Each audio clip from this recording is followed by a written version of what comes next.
This Okay. conference will now be recorded. Let me just raise the volume. Yes, sir. I'm sorry? We don't have a flag. I did not take that into account. I don't know if somebody wants to. We can bring one, right? We can on the computer.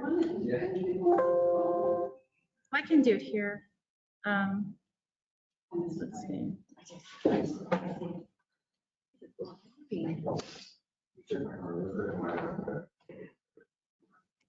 You what now? The president is prepared. Then I'm gonna let him do that.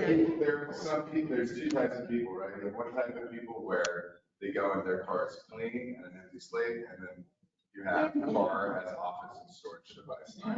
Home/office, right? Home/office storage.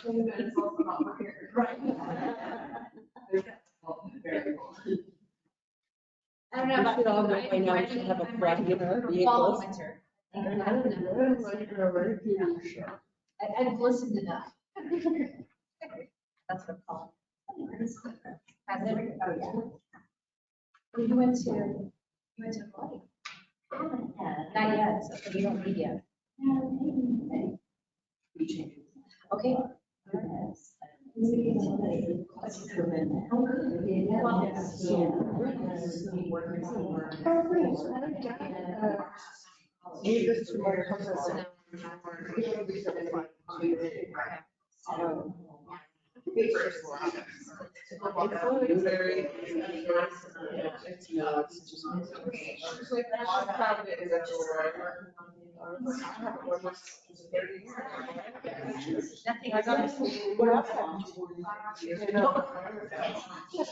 No, you can't.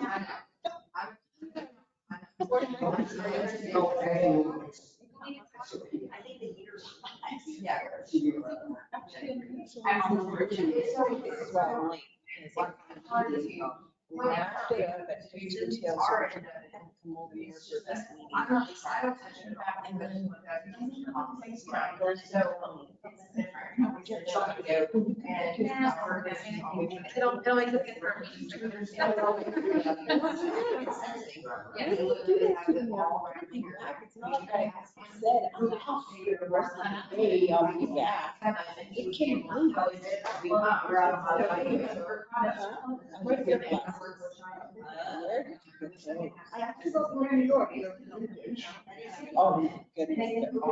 It was so good. If he doesn't find the flag, then I'm just gonna put a flag up here. He's coming, he's got a bag. It'll might just be his camera. His camera. Oh, look at him. Okay.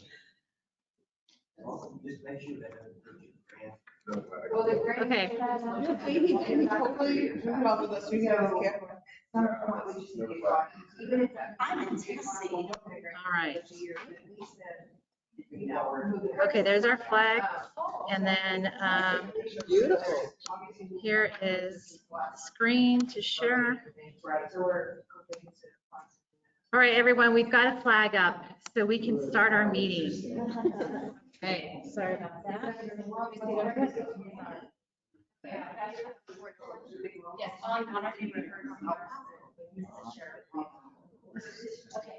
sorry about that.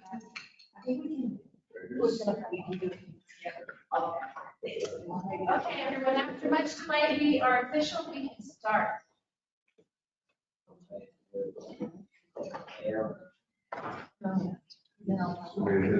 Yes, sir, you can start the meeting.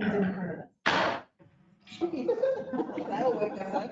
Yes. Good morning, everyone. Good morning. Peter Schwartzen, President of the Rio Grande Council, Government Center for the City of El Paso, and the sister cities. I'd like to start off this meeting with allegiance and with Representative Mello. Please lead us. Thank you so much. There we go. Okay. There we go. Actually, go judge, but. That's a good. I pledge allegiance to the United States of America and to the republic for which it stands, one nation, under God, indivisible, with liberty and justice for all.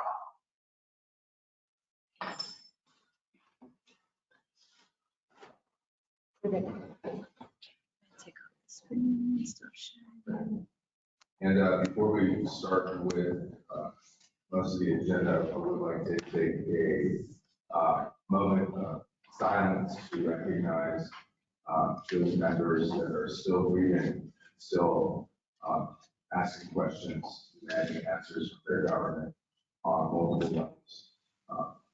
Their grief and mourning have a path forward.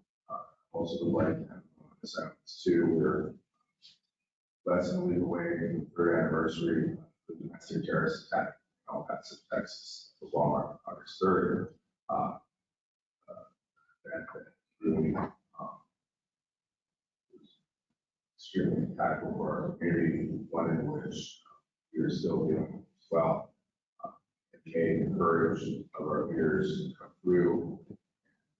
We all got through each other during times of joy, but also sadness.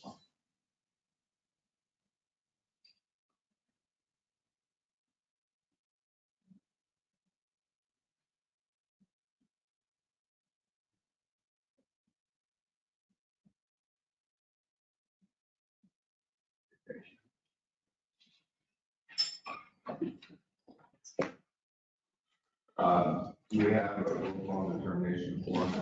Yes, we do, thankfully. So yes, we are good with our current president. That's great. We have approval, or someone to make a motion of approval of minutes of the previous meeting. All right. Okay, any discussion? Okay, hearing none, all in favor? Aye. Any opposed? Motion carries. We also have the Rio Grande Council FY 2022 April minutes as well. Yes, I would ask if you would want to consider if there's any public comments from anyone else before. Okay, are there any public comments? Anyone from the public? Anyone in the internet? Sign up? No, this, for this meeting, we ended up doing only in person, so we don't have any virtual. We're just going to use the GoToMeeting to record the session. So, okay, great. All right, the public comments. If we can, report from finance. Yes, sir. So we can go ahead and move on to, under administration. We are asking approval to allow us to go forward with our budget amendment 2 for FY22. We did meet with our finance committee. We had Mayor Webb, we had Judge Guevara, Representative Schwarzbein, as well as Representative Rivera at the finance committee meeting where we spoke in depth about the changes to our budget. And just to recap those changes, we do have our total revenues showing for amendment 2 at $10,088,969. And our total expenditures at $10,073 with $413. We do show excess revenues over expenditures of $15,556. And of that amount, we are looking at adding an additional, just a little bit over $10,000 to our general fund balance. Whereas in Amendment 1, we were looking at only adding less than 1,000. So again, they're very minor increases to the fund balance, but we're expected to increase it by that amount. We are looking at less revenues and expenditures for the organization in the amount of $629,000 under revenues and then $645,000 for expenditures. And that's because we're reflecting our actual funds that we have received, our revenues, our awards from our funding agencies. And then also we have moved some of those funds to FY23 where they're going to be utilized at that time instead. So other than that, I think the budget amendment 2 doesn't have anything significant in terms of the changes that are being made. We're not bringing in any new programs. In fact, the only one that we're actually enhancing additional funds for is the coronavirus supplemental funding. So just as a notification to you all, that's under Marisa's Division of Regional Services. We're going to extend contracting services to allow Emergency Services District Number 2 to continue to have temporary staff to assist with vaccination efforts. And then we're also using some of the funding to make our final push for improvements in our main conference room to allow us to keep with that hybrid approach where members are able to participate virtually and in person. So with that being said, are there any questions for me? If not, I would ask if anybody would be interested in making a motion. Good. Motion for approval. Mr. Burt? Okay. Motion in a second. Any further comments or questions or concerns?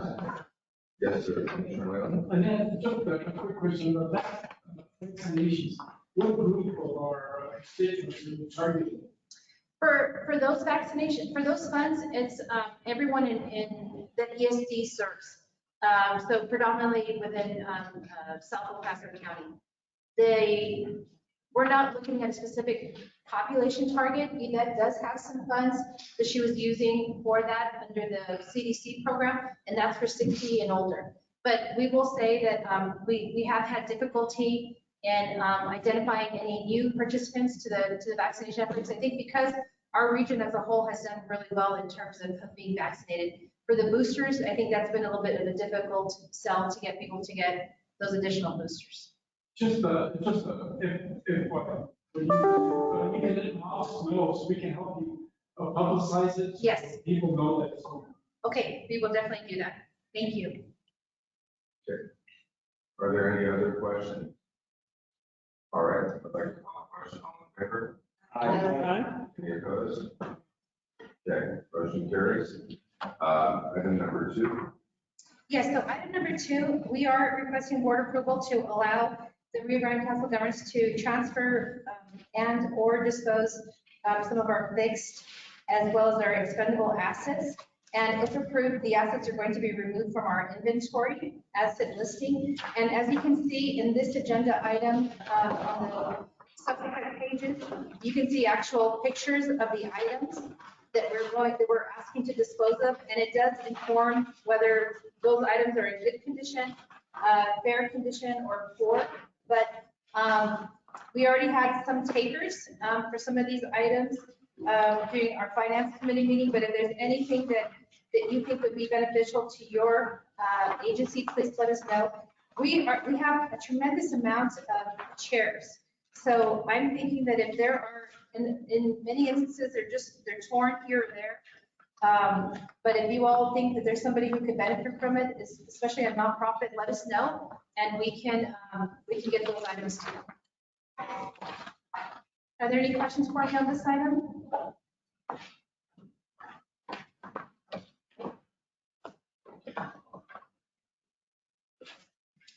Did the fans get taken already? No, no, they have not. Our courtroom is huge and the AC goes out. So, yeah, and Judge Ferguson is not happy with us. Okay, well, okay, And when that happens. so you're thinking about the one that's 137, 135? Mhm. Okay. I'll make a note of that, Judge. You don't mind. Sure. Thank you. Thank you. Okay, President Schwarzman, if you would like to see if anybody would like to make a motion for this. I'll make the motion that we transfer or dispose of those assets. Okay. Second. Okay, thank you, Commissioner Young. I made the motion in a second. Any other questions at this time? Comments? Here now, call the question. All in favor? And I know we're recording, so in order we have a form established, but I think it would be good if you could just go, just, so it's out there for the record as well, so. Okay, do you want to finish that motion then? We Yes, said motion aye. carries. Okay, thank you. So, okay, well, I'll start off with Nancy Freitas, Executive Director of the Rio Grande Council of Governments. Yvette Lugo, Director of the Area Agency on Aging. Judge Neal. Oh, we're just introducing ourselves right now. We're just introducing ourselves. So you can hear who you are. I'm Judge Tom Lee from Huntsville County. Jim Westerman, Commissioner, Brewster County Precinct 1, proxy for Judge Conlon. Leah Hanani, EPSD Board of Justice. Catherine Eads, Mayor of Alpine, proxy for Commissioner Carl Robinson. David Caputo, City Secretary. Summer Road, Mayor of Alpine. Your reports, Rio Grande Council. Carlos, Field, Commissioner for Precinct 1, El Paso. Other than that, for the Orion City, and the proxy for Henry Reyes here. Alexandra Della, City Representative, El Paso, District 2. Cinderella Guevara, Presidio County Judge. Frank Knight, City County Commissioner, Precinct 4, proxy for the El Paso County Sheriff. Sheriff Wiles. Teresa Todd, I'm the Jeff Davis County Attorney and the Martin City Attorney, and I'm your legal counsel today. Nice. All right. We're good? Yeah, I think it's good. Also, other. Yes, we can do our other, yes. I apologize. Thank you, Representative Schwartz. Thank you, O'Brien. Robert Howard. Great. So, welcome everybody. Now we have it there. That's a gesture. You can go down to the item number. Yes, so this is just informational item. We are presenting the public funds investment report for third quarter for the fiscal year 22 year. And this is to represent the bank accounts that we currently have at Wells Fargo for operating 911 and TCQ. So as you can see on the subsequent pages, the first item that we're covering is our operating budget. And you can see that the market value as of March 31st, 2022 was $579,921. That did increase in June of 30th to 776, 837. And the increase is the difference between the expenditures and the cash advances. And the interest earned is 422. Under the next page, which is going to be our CSEC funds, you'll see that the market value is $67,553. That's for March of 2022. And as of June 30th of 2022, that did decrease to $63,975. The difference of the decrease of $3,578 is the difference between the expenditures and the cash advances. And you can see that we did earn $63 of interest in this quarter. The last one to report is the TCQ funds, and that shows a market value of $14,525 as of March 31st, of 2022. And then the book value as of June 30th is $108,786. So the increase here shows $94,261, and that is the difference between the expenditures and the cash advances. And the increase on this amount does represent the payments that we're making to the communities who received grants for our cleanup programs. And so the interest that was earned for this quarter is $44. Are there any questions for me on this agenda item? Good job. All right, thank you. Agenda item number 4. Yes, so I apologize for the very small print on the picture at the bottom, but what we do have before you today is we're asking for approval to accept the final recommendation from the Council of Government staff as well as our board member, Judge Cinderella Guevara, for the annual audit services for fiscal years ending September 30th, 2022, and up until 2024, with the option to renew for two additional years. So the COG did post an RFQ for auditing services in May, and we did receive two proposals. One was from GRP, and the other one was from SB&G. And so as you can see at the very bottom, the total points for GRP is 100, and for SB&G is 85. And the area that I think was the greatest change between, or the greatest difference between the two is the cost. GRP offered to provide at just under $29,000, whereas SB&G was at $52,000. And that is a significant amount for our organization to pay for these costs.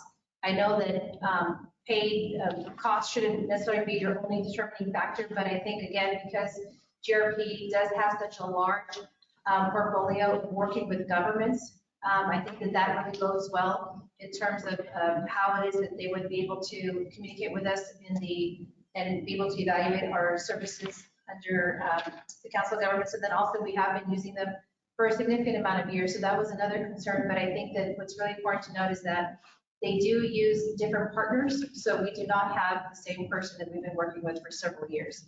They do rotate that around. And Judge Guevara, is there anything else you would like Well, to add? the other firm also had stated in their RFQ that if we needed additional services, they started at $100 an hour. And then depending on what kind of service it was, some of them were $200 an hour. And so with GRP, there wasn't any of that. It was just, there wasn't any additional, they didn't have additional costs. So, yeah, huge difference in the price, definitely. And plus, yeah, we've used them for years and our county uses them and many school districts use them. And so they know what they're doing. And every time I call, I get an immediate answer. If I request a meeting, I get it right away. And so I could beat that. And with SNG, they are, I think a lot of their bread and butter is with nonprofits and they do very well with that, but their portfolio is smaller in terms of working with local governments. Are there any questions for me with regard to this item? Any other questions at this time? Is there a motion? Move to accept the recommendation. Second. Okay. Mayor, Thank you. is there any other questions, comments, or concerns? All right, hearing none, call question, all in favor? Any opposed? Motion carries. Yeah. Agenda item number 5. Yes, so this will be my last agenda item under administration. We are seeking approval to allow the council of governments to enter into an MOU with the Department of Commerce, Economic Development Administration. This will allow us to continue our VISTA program, what we have done, what we currently have in place is we have a VISTA, Alec Argueta, and so he's in our Marfa office. And he is set to lead the organization on August the 29th. He's going to become a VISTA leader in Austin. We almost had him for an additional year, which would have been outstanding because I think we finally got the momentum that we wanted. But so Alex is going to move on, but we're able to continue another 2 years if this is allowed by the board for us to be able to have that program. The only item that we are running into in terms of a hindrance is that we can't find a VISTA. So this program is intended to allow someone to build their own capacity, their own professional abilities, but also assist an organization to build their capacity. And so oftentimes we look at college, those who are just graduated college or those that are transitioning careers. But it's been difficult to find someone to be able to house in Marfa. I think one of the issues too is including the housing. Alec had to live in Alpine and commute to Marfa because we couldn't find adequate housing for him that was affordable. And so these, and I don't know, Peggy, if there's anything else you want to say about that? Where we've advertised on social media and print, we've actually we've expanded the reach to high school graduates too. And we've been going for possibly retired folks just to make sure that all of the sectors of potential employees would be made aware of this opportunity. And we're still looking. We've got a few more weeks, so hopefully we'll find somebody in the next few weeks to transition. And Alec will be working remotely here for a couple of months too, to Austin, and so he can help transition if we can get somebody by August 20th.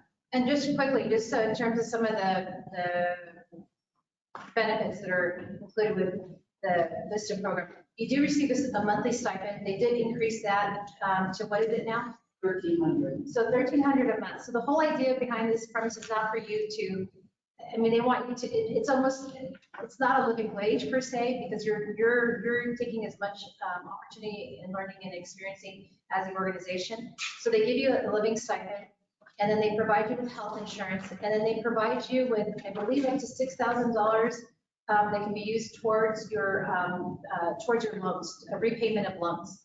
And if you've already, and it can go towards, I think it can go to someone else as well within your family, if I understand that correctly. I'll have to verify that one, but so that's some of the benefits that are included in that. So If you all know of anybody who might be interested in this, we're focusing on the schools, wanting to work with Workforce Solutions Waterplex and the schools and get more of the word out in terms of what employment trends are occurring and how they can tap into those jobs as they get ready to graduate from high school. That was our intent.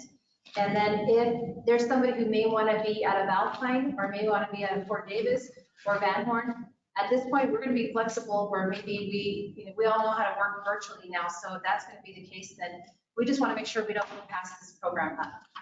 Where is the office for this? It's at the back building. At the MAC building, and what are the hours? It would be 30, well, we're allowing you to go to 30 hours a week. 30 hours minimum, but 38 hours would be the maximum, because that's what the Council of Governments full-time schedule is. And they have to have a degree? It's preferable, but we will take a look and see what it is that in terms of their knowledge bases. Okay. And what if you can't find someone and we enter into this agreement, what happens? Do you just cancel it? You just terminate the agreement if we can't find an applicant, or? Yes, I think we probably would want to come back and ask for approval to terminate, if that's the case. But this has happened to us before. I tried this one time and I was not successful, so we had to walk it back, but Peggy was successful in finding someone, so this is our third time around.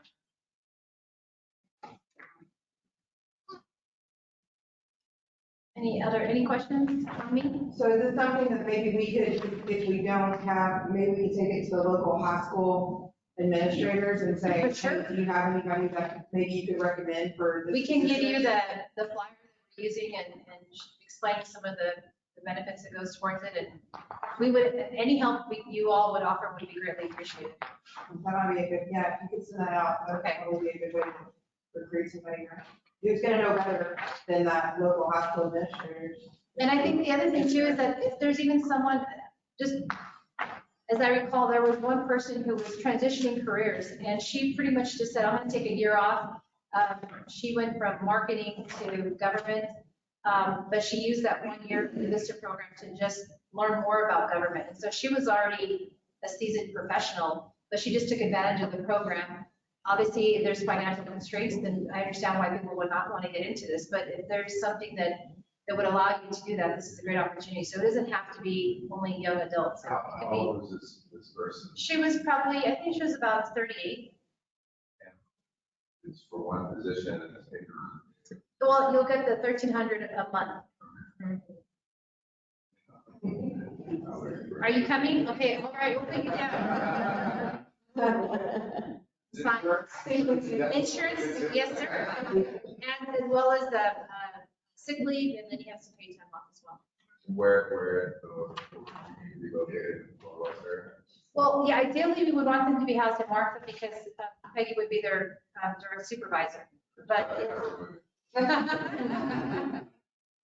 yes, That sounds like a really great thing, and I think it's actually really wonderful. Probably even some of the universities as well, so I'll state. yeah, it really is a tough nut to crack. I mean, we're going to start counting, I guess, or we'll think of a different word. We'll just show up right after their classes and see how many of them. But that's the thing, though, you can't be in school and do this job as well. That's not something that they want because that's just too much on one person's plate. How do we intend on advertising this position? We've been putting it in the newspapers. We've been doing it on social media, radio. Posters, flyers, that word of mouth, or the school, we had talked to the schools when they were in session before they wrote. Social media. Is like the social media. Career services. Well, and then it's really hit or miss, because last time around, we had as many as 3 or 4, I think 4 applicants that came from all over the United States that wanted to be here in Martha, but this year, we haven't had any takers. We got a few phone calls, but then they haven't applied officially. But the deadline is Friday. We have to have someone secured. Next Friday? Friday the 5th. Okay. And we're to start date this week. So no pressure. No pressure. That's a long time in government world. A week is like a month. Yes, yes. But if there are any other questions, then that's all I have for this agenda. But if anybody would want to make a motion. There, a motion to approve. I'll make a motion to approve. You got a motion already, we have a second. Second. All right, so we'll be at the question at this time. So we're great on this area. All right, call the question, all in favor? Any opposed? All right. Motion carries. Agenda item number 6. Good morning, Board of Directors. Yvette Linville, Director for your Area Agency on Aging. These next 2 items are just information, but so that you know what we're doing as part of our extra outside duties and outside outreach services. This next item to announce, we're hosting our Aging to Perfection Expo. While this is happening in El Paso, I also encourage everyone, for those that are up here, to come visit us in town. This is our 21st year of hosting this particular event. At the convention center, yes. And this is our kind of our way of gathering all of the resources together in one location. So we feel like if everyone is in the same place, they have better ability to access that information, right? So it's anyone in service to older adults, different organizations, nonprofits, anything that has to do with older adults. So this expo is informational. There will also be health screenings. The other feature is that the partnership with the El Paso Fire Department to provide flu shots. That will still happen. We've also entered into a partnership with the Centro San Vicente Clinic, and they will be providing the COVID-19 shots, boosters, and so that'll be available as well. Obviously, these are all free and open to everyone without the age restriction, if you will. So these are all free, and that's available to anyone.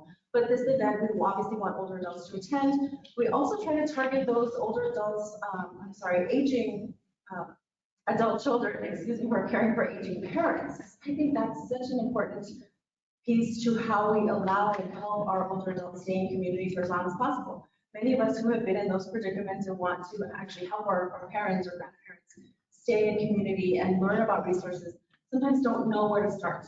So this would be an important why we try to target those adult children caring for aging parents. Family caregivers are also so important to helping our older adults stay in community. And so this event is really for everyone, along with the flu shots and the COVID shots. Of course, the informational booths, we usually average about 75 to 80 booths that are there at the convention center. In conjunction with that, there are educational sessions that are occurring. This year, we have a representative from Texas Legal Services Center in Austin, who will be coming in to talk about the transfer on death deed. And that's so important for people who don't necessarily have a huge estate or have a will to have to probate upon passing. Ideal for those who just maybe perhaps have a home. They want to transfer that deed upon their death to a loved one. So these are sometimes tools that people don't know about and can take advantage of. So someone from Mr. Paul Danby, who's an attorney with Texas Legal Services Center in Austin, will be here. We also will have our county attorney's office representative from the Elder Abuse Protection Unit. Laura Christopherson will be talking about living wills. Again, things that many of us perhaps don't have prepared for when we get to that point in life, so that we have that voice to obviously say what it is we do or do not want done to us when we get to that point in time and can't make our own decisions regarding our health care. So living wills and advance directives, she'll be talking about that. We'll actually also have staff to help fill those out and complete those forms. Very important also. And then representative from the Better Business Bureau from El Paso to talk about scams, especially during COVID. There were so many scams that targeted older adults, and just to inform ourselves to be better knowledgeable and aware that these scams are there.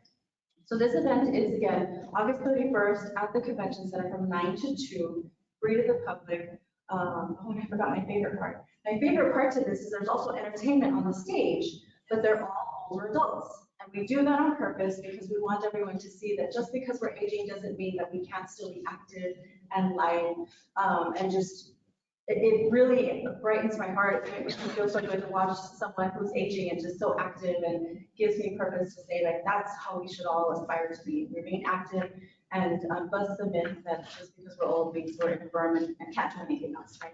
So it's all intent with very good intention to bring this to you all. And again, to inform you that this is something we're doing as an organization. Excited to have this event again in person.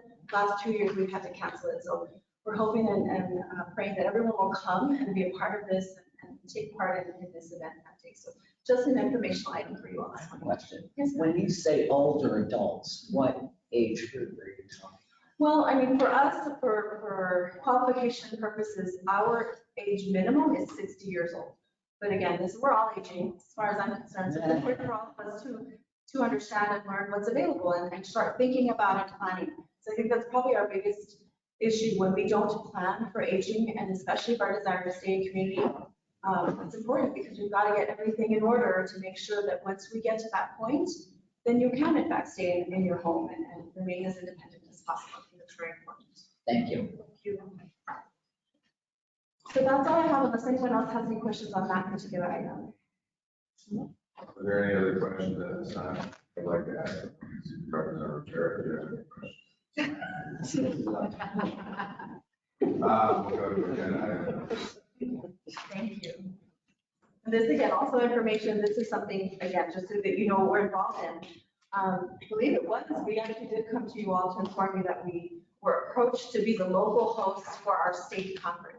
What's actually now happening. And so we have the good fortune of bringing the state conference. It's a professional conference for persons who work in service to older adults.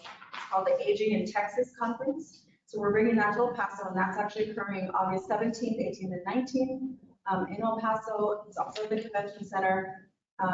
At this point, or yesterday, we heard that there were over 200 registrants that will be coming to town. So we're really excited to host everyone. The conference itself is hosted by the Texas Association of Area Agencies on Aging. So you all know that there are area agencies on aging across the United States, but here in Texas, there's 28 of them across the entire state that cover certain counties. And so most of the staff from those type of organizations are coming, but it's also open to anyone, again, that works with older adults. So this professional conference, again, is coming to El Paso.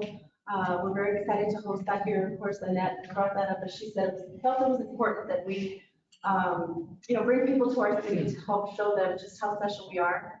And because normally El Paso is not in the rotation of where our state conferences are held. So this is a big stretch, but I'm happy that 200 people are registered and they'll be coming into town. It's not necessarily open to the public per se. Obviously, it's a professional conference, so you have to register. But we are hosting a couple of events in the evening. Okay. The biggest one for us, Thursday evening, we're calling it Sunset at San Jacinto Plaza. No idea you could rent San Jacinto Plaza, apparently you can. So we are renting San Jacinto Plaza for the evening, Thursday evening. And again, we did this because we wanted, although we want people to explore the city, we also didn't want people to try to figure out where do we go for dinner? How do we figure this out? So we thought, well, let's host a big party in San Jacinto Plaza. We'll be working with Hallelujah Barbecue at the Rescue Mission, if you're familiar with that. So that'll be dinner. And I'm excited about this. Three Missions Brewery is also going to partner with us, and they are making a beer especially for us there at the conference. That was it for me at that part of the conference. But again, it's a social gathering just to celebrate. I'm excited about being in San Jacinto. It's so beautiful. So we've had to make lots of accommodations to make sure that it was a private closed event. So we're working feverishly on that. And I really have to thank Annette. She's secured the funding for us to do this because it's not something that we can charge. So it's private money that we're using to host this, but I think it just helps to showcase and continue to support the fact that we're such good hosts and we're good people, and welcoming people to our city is important to us too. So just wanted you all to know that this is something we're a part of. And if you're interested in attending, let us know and we can get you the information. Sure. Sounds like a really big opportunity in our house too. It's always great. 200 people that will have an opportunity to learn more about our community. Get a better impression of what we're doing here. Far. Absolutely. Congratulations. Thank you. You're working really hard on this for years. Thank you. That's all I have. Thank you. Congratulations.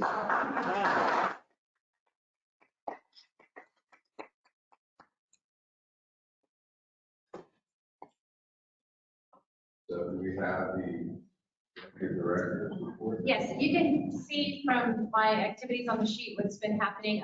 One of the, I think, exciting things that we had going for us was that we were asked to participate in the weekend broadcasting with Libby Science on KTEP. So Yvette, Marisa, and myself We spent about 45 minutes with Mr. Science and just talked about the Council of Governments and what we do, because to most people, we're a conundrum. Nobody really understands who we are. We're a secret society. So hopefully we were able to provide shed some light on that with that opportunity. And then just we were able to participate with UTEP through their site visits with Economic Development Administration.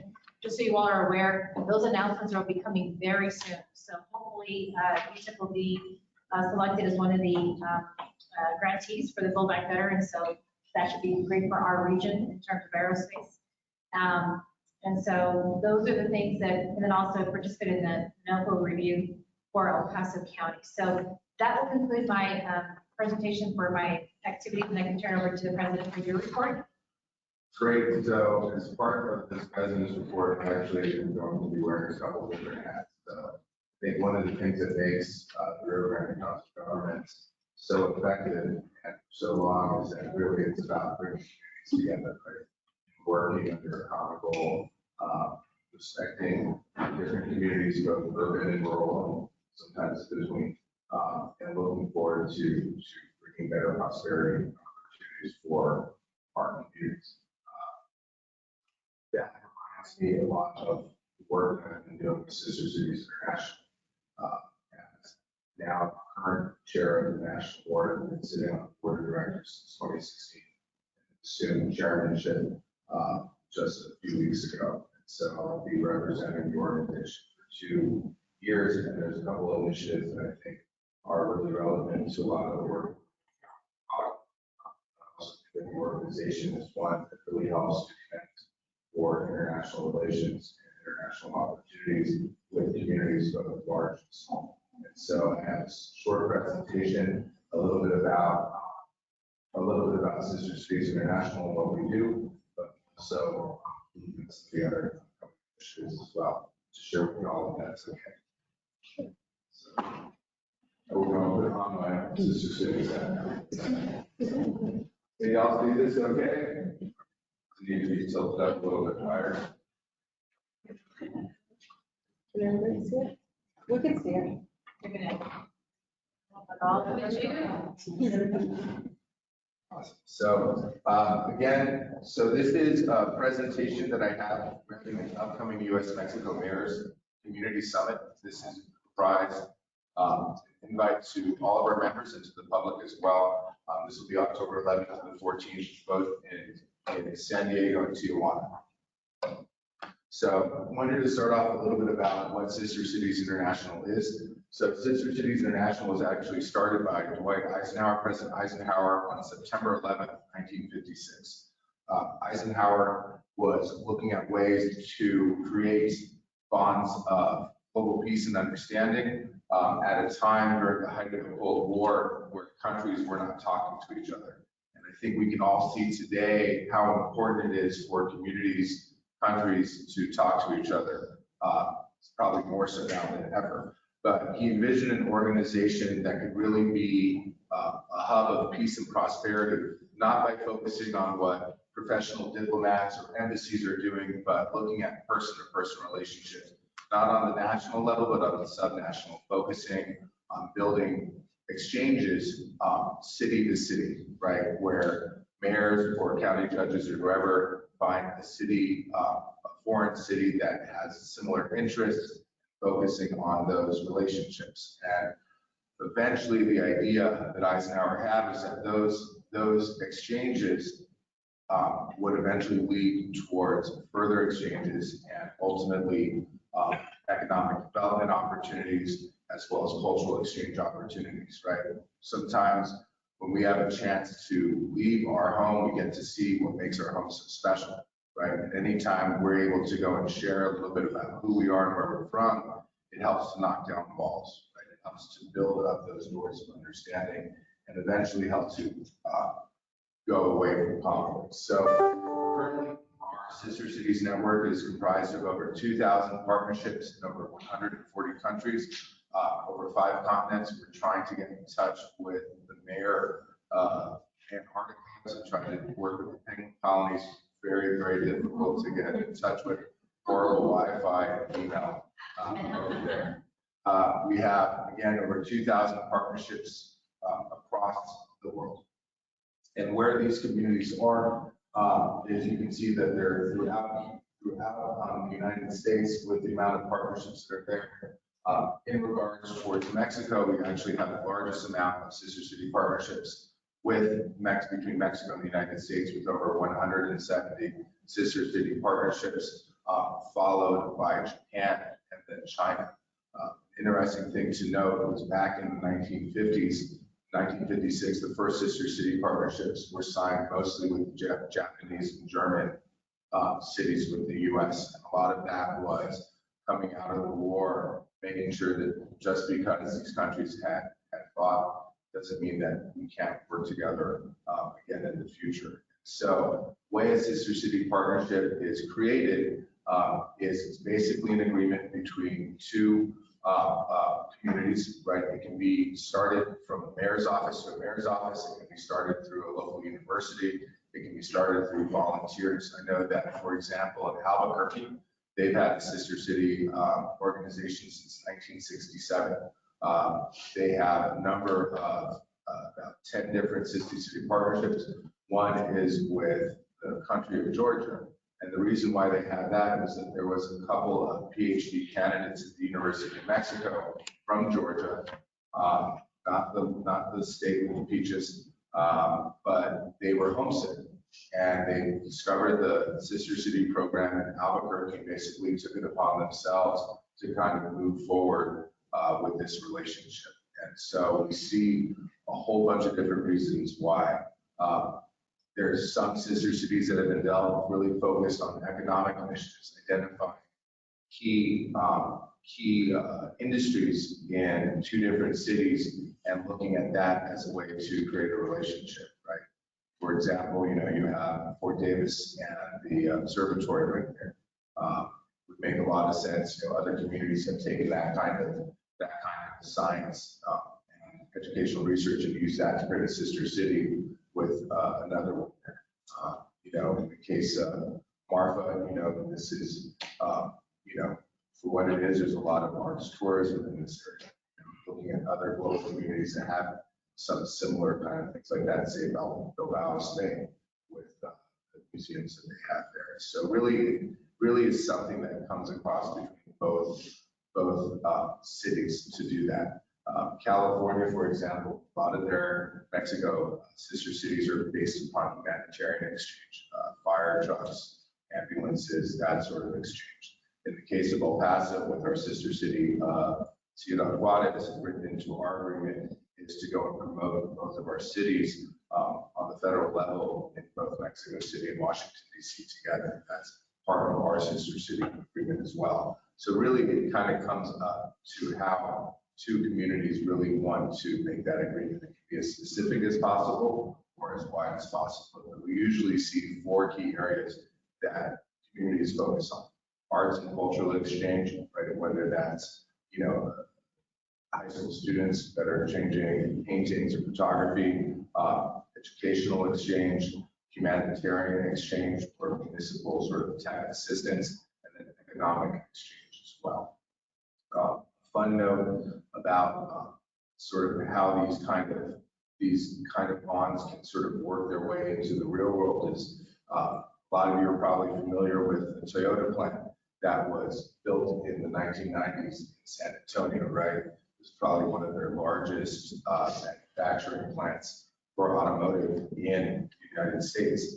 And one of the things that had shortlisted San Antonio when they started looking at a location for their plant was one of the senior vice presidents of Toyota, when he was 16 years old, had done a 2-week sister city student exchange, staying with a family in San Antonio, from Japan. Didn't know anything about America, but he had spent 2 weeks in San Antonio. And so when they were looking at these different communities, he had remembered, some friends that he had, pen pals he had maintained. And that was not the reason that San Antonio was selected, but it was part of that process as well. So pretty exciting about that and what they can do for communities, both large and small.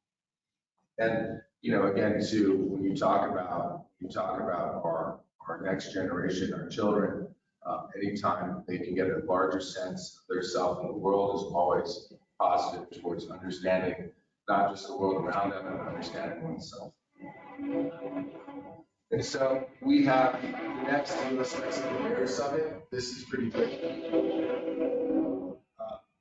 For that, I don't know if there's any audio here, but I do have a short video to play with the last summit as well. Yeah.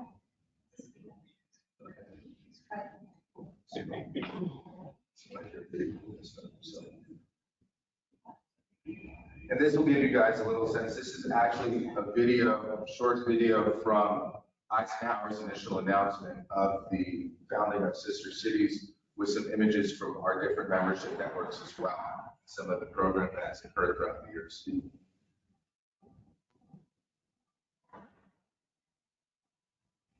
Ladies and gentlemen, I be part of this motion. Are so many of my friends that on the personal side, I see the white guy was coming to sort of a family gathering with all of the joints between on the gate. I am voted to jump because this meeting is a overlord in the world. Now, build a road and do it. If we are going to have take back assumptions, don't be why that's not to get together. We're down, not 1 minute, but thousands. I was speaking and writing, learn a little bit more of each other. Whenever the love of freedom from a mayor of the population, and it's their figure that on their back, the dictatorship falls. And here are people that people hope believe. Governments get no more than one call. And the citizen began to take. But I am talking about the exchange of professors and students and executives. The providing of technical assistance of the ordinary power of law, about doctors helping in the competent disease. So, in calling upon a group like I wanted some people, despite the difference of which I spoke. And that is the opinion of this administration. There is no the man in which we are asking. Just because there is no problem before the American people, indeed, before the world, that so covers our thinking, our actions, and does the problem of preserving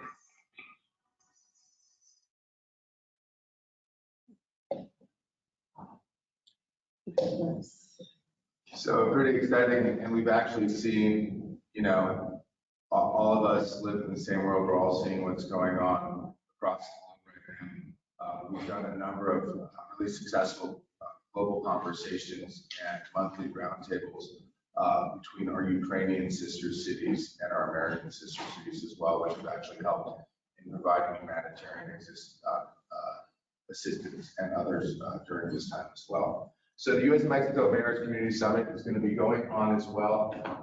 The last one, as you saw some pictures from El Paso and Juarez, was right before everything changed, February 26th to the 28th. We had about 400 attendees, close to 80 mayors there. It was the third part of ongoing U.S.-Mexico Sister City Summit. And so really this is the way to go and learn from academics, from professionals, from other citizen diplomats about the unique relationships between U.S. and Mexico sister cities, but also how some of these programs work. What are some other ideas that people can learn from about how our cities are working together? The first was in 2018 in Guadalajara. It was co-hosted by Guadalajara, 4 sister cities that Guadalajara has, which is Albuquerque, San Jose, El Paso, and San Antonio. Pretty amazing experience that was there. We had a really great mayor session with the mayor of San Antonio, Guadalajara, Albuquerque, as well, that came and spoke about how their communities work together. Again, some more pictures with the U.S. Summit, U.S.-Mexico Summit in El Paso as well. And again, this was probably a week later, and our conference would have followed there. We had a really wonderful evening in Juarez where we went to the Archaeological Museum over in Juarez for a cocktail reception, then followed by dinner. A historic theater that was redone with different folkloric dancing, basically from the generations. So we started off a lot of additional folkloric and ended up with suitors and chugos. And that was a treat as well. And it was also, I think everybody really enjoyed it. Highlight was probably when the binational director of the mayor of Juarez's office, Juan Acevedo, decided to do a little bit of karaoke singing with the band that was there. And then Mayor Pete Zients from Laredo decided he needed to sing out a burrito as well. So really spontaneous, but just a lot of love and friendship. And I think all of us here, no matter what part, this part of Texas and New Mexico, we all have a deep affinity and appreciation for our brothers and sisters in Ciudad Juarez, Mexico, period, because so much of our culture and identities is intertwined. So again, looking really forward to it as well. We're going to be flipping it for this. So we're actually going to have an evening reception, opening reception in Balboa Park. We're going to be spending a full day in Tijuana. So rather than the evening in Juarez, the majority of the conference, we're looking at having some really great tours going on. One of them will be with the CBX, which for those that aren't familiar with Tijuana, Tijuana actually has their international airport right at the border. And in Otay Mesa, which is basically their sister city on the California side, is actually built like a people mover, where you can park on the US side, basically take an elevator and escalator, it takes you over the bridge right into the airport. So pretty cool. We'll be at the Secut, which is their sort of community center, their cultural center there in San Diego as well. Looking forward, we're going to have really great panels focusing on anything from sports diplomacy to resiliency, as well as looking at economic development between our sister cities. There will also be a number of workshops as well, being able to focus on looking at best practices is there. So if anybody is interested in learning more about sister cities or understanding what kind of programs can occur between them, this is really great. We've actually had a couple of people, other countries, Ghana and others, have said, I'm not Mexican, we don't have a Mexico sister city, why would I want to come here? I said, well, you can come here because you're going to be surrounded by other people that are passionate about peace, about global peace. You're going to be surrounded by people that are engaged with citizen diplomacy, that understand the value and how our cities can work together. With the increasing urbanization of the world, where more people are living inside cities or towns than they do, the role of cities is that much. So that's the presentation that I have. I have another short video, but I think everybody needs to get going. It's just a recap from the El Paso Juarez Summit. But we really look forward to having it. You can go to usmexicosummit.com right now and register as well. We're looking forward to having a solid contingent here from our region as well. And we also have here too, as part of our volunteer leadership network, our West Texas representative, Tatiana Avila, as well, who is here with us. So if there's any communities here that are thinking about how they could go and create a sister city, I know that, for example, with Alpine, you have Sol Ross State, which probably is a great place to sort of have a conversation if there's foreign exchange students. I know that for some reason, somebody told me, you can correct me if I'm wrong there, but Alpine has a lot of German tourists that come in. That's what I've been hearing, yes. Yeah, so, when you talk about wanting to promote Alpine, that might be a great opportunity to identify, like you say, like a German sisters. And a lot is relative. Mhm. A lot of states do that. That's true, but there's a lot of, I think, ways that a program like this can, not only help to advertise our communities here, but also provide an opportunity for our children as well and our students. So, does anybody have any questions? Yes, sir. Is Querétaro still a sister city of the city of El Paso? What? Querétaro is still a sister city? Yes, we've been doing a deep dive with looking at some of those partnerships. We've had, El Paso has sister cities with Madera, Israel, Querétaro, Chihuahua, Juarez, Guadalajara. And we're looking at expanding that as well. So one of the ones that we were thinking about is Bhutan. Challenge with Bhutan is that they have a very particular way that their diplomatic offices are. Specifically, they don't really have any embassies anywhere in the world. They're kind of like a sort of closed, open society. But essentially, our relationship, UTEP's relationship with Bhutan has essentially would be a sister city partnership in any other. I thought it already was. Yeah, it's not codified as such, but it acts as it, right? There's a student exchange, right? They do an architectural exchange.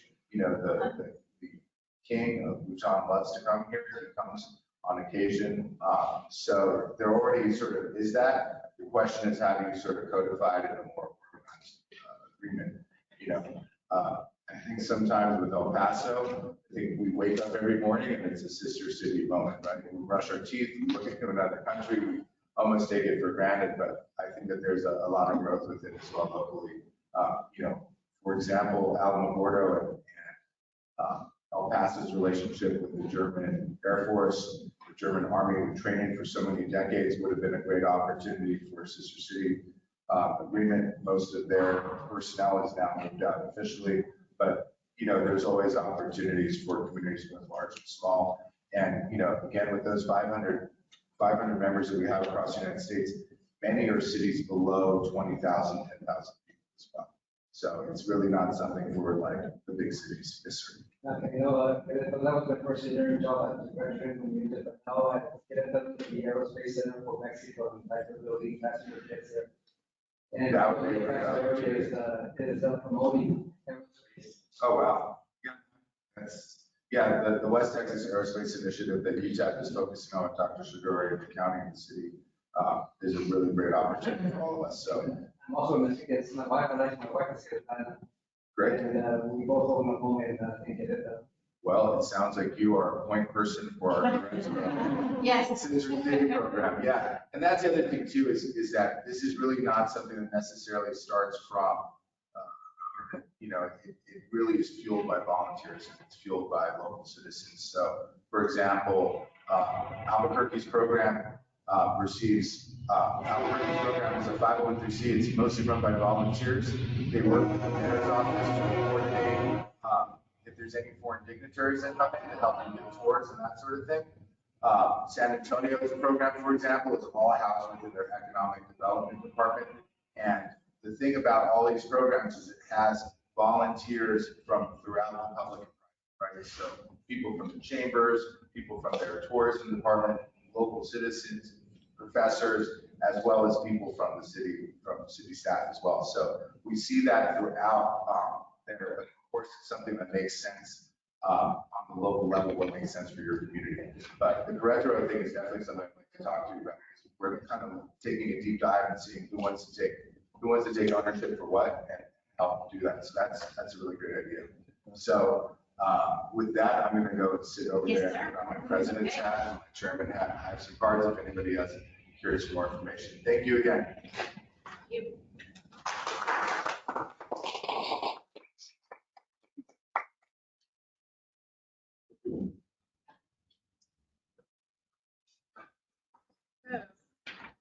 I think our last agenda item would be to adjourn. Just quickly, we do have lunch at, how do you pronounce, what is the restaurant name? LaVenture. Yeah, it's so hard to say. LaVenture. So I think I was trying to do that. That's what I'm glad I didn't try to say it. So please just make your way across the street. We've got lunch for you. We hope you can, I know some may have to get going, but if not, if you could at least take it to go, it's ready for us. And then for those of you who would like to stay for the tour, Judge Foundation, it's at 2:15. And so I know that we have some that confirmed, but if anybody decides they want to stay a little longer, you're more than welcome to. If not, we will have our next board meeting on August the 26th. We originally had it on the 19th, but that was going to conflict with the aging conference as well as the MPO. And we can't compete with MPO because we don't have their money, so you guys are always at their meeting instead. So the next meeting will be, again, August the 26th, and we will have it virtual, and it'll be hybrid, and it'll be in El Paso. Is there any other good and welfare, any other good news or anything? Yeah, I would like to again thank all the Rio Grande Council government staff for a really great meeting today and sort of sojourn out here. For those that didn't have a chance to attend the Shinati Foundation tour, it was really something special and amazing. And really great spaces to check out for all those that are there and still processing all the very contemporary art and life spaces we all have there. So. Awesome. Want to thank Thank you, everybody. Peggy. Thank you, Peggy. It was all Peggy's work. Thank you, Peggy. Thank you. So with that, again, once everybody being here, we have a motion to adjourn by Representative Mello. Is there a second? Okay, all in favor? Aye. All right, motion passed. Are you going to join us, Josh? Yes. Okay. Can you sign so we can- I had the checks, but I forgot to. I forgot to bring them. Like that? I would look at this. I